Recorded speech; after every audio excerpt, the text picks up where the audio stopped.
Bonjour Catherine. Bonjour Nathalie, bonjour à vous tous. Bonjour à tous. On se retrouve aujourd'hui pour clôturer cette première série de capsules sur un constat lors de nos accompagnements autour des regrets. Vous savez, les fameux « j'aurais dû »,« je pensais que j'avais encore du temps ». C'est tout à fait ça. Et donc là, on va vous citer un petit peu les principaux regrets que nous avons entendus auprès des personnes en fin de vie que nous avons accompagnées. Notamment, le premier regret, c'est un regret relationnel. La personne qui n'a pas suffisamment dit « je t'aime » à ses proches, la personne qui n'a pas demandé pardon peut-être sur des actes qu'elle a eus, mais aussi merci à ses proches ou à des personnes qui ont été importantes dans sa vie. Le temps aussi, les regrets sur le temps qui n'a pas été suffisant peut-être vis-à-vis des proches, les conflits qu'il peut y avoir dans les familles, et peut-être que l'on n'a pas suffisamment soigné, ne pas avoir osé être finalement soi-même. Ne pas non plus avoir accompagné davantage le proche en fin de vie, parce que ça pouvait faire peur autant à la personne qu'elle est accompagnée qu'à l'autre personne. Ne pas avoir montré suffisamment son affection. Ces regrets relationnels, ils nous vraiment posent, accentuent le fait de montrer le besoin de réparation et le besoin de reconnaissance de la personne qui exprime ses regrets.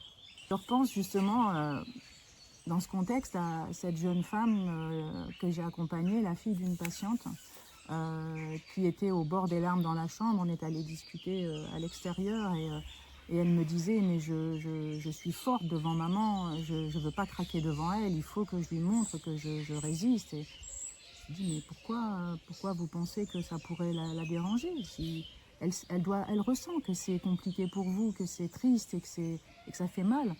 Et lui montrer que vous lui montrez vos émotions en fait. Ça parle aussi de l'amour que vous avez pour elle. Et elle me dit « mais bon, vous croyez ?» Moi, je sais pas, je ne suis pas à votre place. Simplement, voilà, peut-être que vous pouvez y penser. Et puis, pourquoi pas en profiter aussi pour lui dire ce que vous n'avez jamais dit, que vous l'aimez, que voilà, ce que vous avez envie de partager avec elle avant qu'elle meure, en fait. Et on est retourné dans la chambre. Je lui ai demandé si je pouvais aller dire un mot à sa maman. Donc, elle était endormie, inconsciente, je ne sais pas trop. Mais je l'ai saluée, je lui ai dit bonjour madame, donc elle ne me comprenait pas parce que c'était une dame asiatique et je ne parlais pas sa langue.